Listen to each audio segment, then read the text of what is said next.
Genesis 30.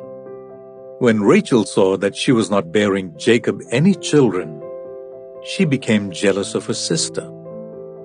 So she said to Jacob, "Give me children, or I'll die."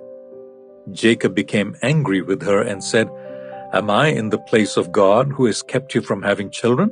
Then she said, "Here is Bilhah, my servant.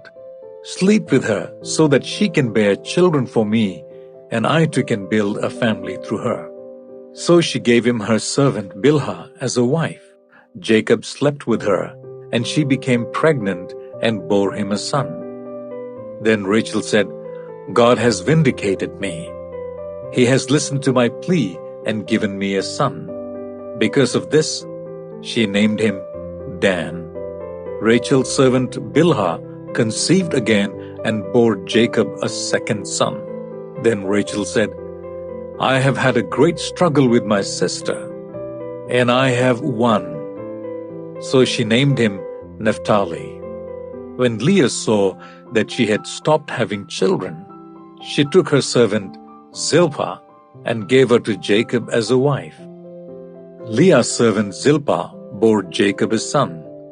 Then Leah said, "What good fortune!" So she named him Gad. Leah's servant Zilpah bore Jacob a second son. Then Leah said, "How happy I am! The women will call me happy." So she named him Asher. During wheat harvest, Reuben went out into the fields and found some mandrake plants, which he brought to his mother Leah. Rachel said to Leah, "Please give me some of your son's mandrakes." But she said to her, "Wasn't it enough that you took away my husband? Will you take my son's mandrakes too?"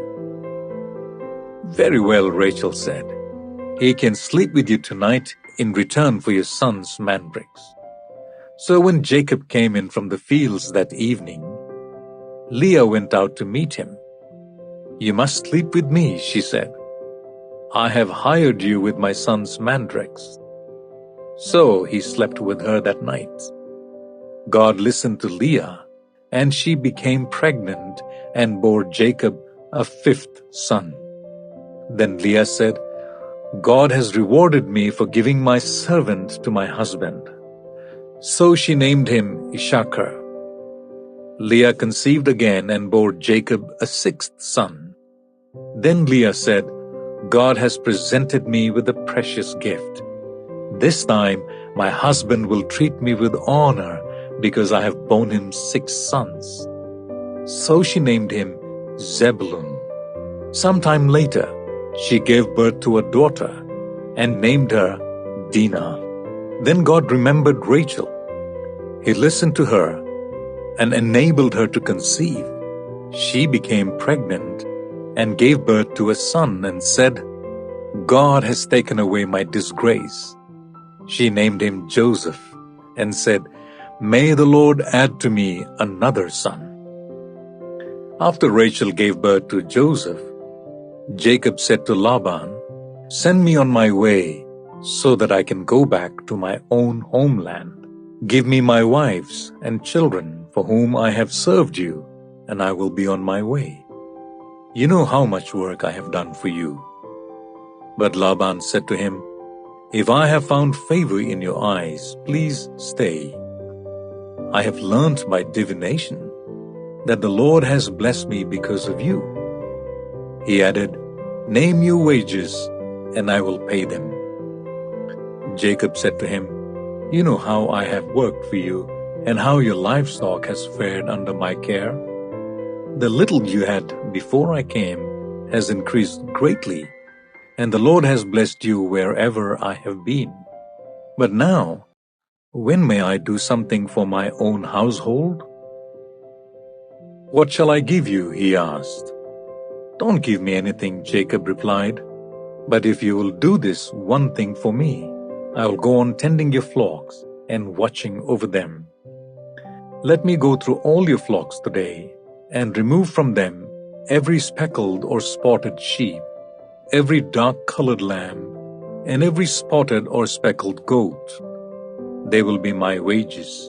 and my honesty will testify for me in the future whenever you check on the wages you have paid me. Any goat in my possession that is not speckled or spotted, or any lamb that is not dark-colored, will be considered stolen." "Agreed," said Laban. "Let it be as you have said." That same day he removed all the male goats that were streaked or spotted, and all the speckled or spotted female goats, all that had white on them, and all the dark-colored lambs, and he placed them in the care of his sons. Then he put a 3-day journey between himself and Jacob, while Jacob continued to tend the rest of Laban's flocks. Jacob, however, took fresh-cut branches from poplar, almond, and plane trees, and made white stripes on them by peeling the bark and exposing the white inner wood of the branches.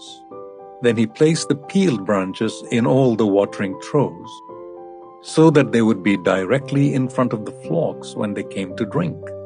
When the flocks were in heat and came to drink, they mated in front of the branches, and they bore young that were streaked or speckled or spotted.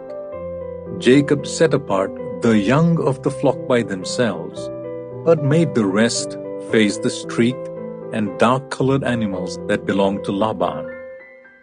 Thus he made separate flocks for himself and did not put them with Laban's animals. Whenever the stronger females were in heat, Jacob would place the branches in the troughs in front of the animals so that they would mate near the branches. But if the animals were weak, he would not place them there. So the weak animals went to Laban and the strong ones to Jacob. In this way the man grew exceedingly prosperous and came to own large flocks and female and male servants and camels and donkeys.